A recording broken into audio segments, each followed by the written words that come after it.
The world changing as fast as it is, technology is changing with advanced manufacturing, AI, autonomy. All of these things is changing the way that wars are fought already and will extend into the future. The way that we purchase and test weapon systems also needs to change with that.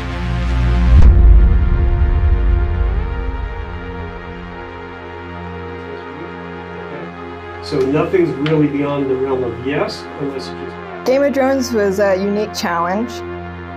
We had a whole bunch of diverse and mostly unproven technologies that we were trying to integrate that are designed for different mission sets. You can't do good UAS testing without counter UAS testing. These two things are integrated here together. We're going to see quite a few different things today. Some drones are going to be moving at about 200 miles an hour. There are only a few great locations for flying drones, but I don't know that any one of them is as good as Edwards Air Force Base. The history of aerospace innovation is here.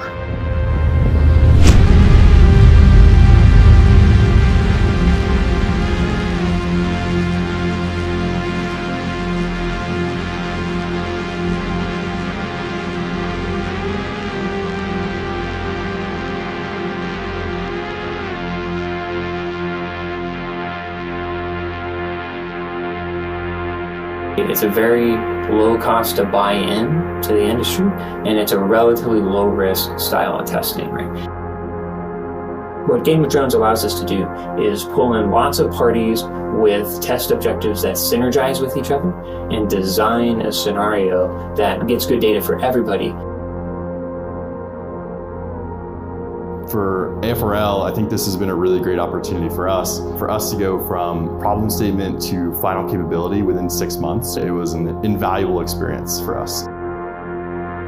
Fly it, if it crashes, figure out what went wrong, glue the nose back on, fly again, right? It's very different from our kind of traditional mindset towards weapon systems that are much more expensive.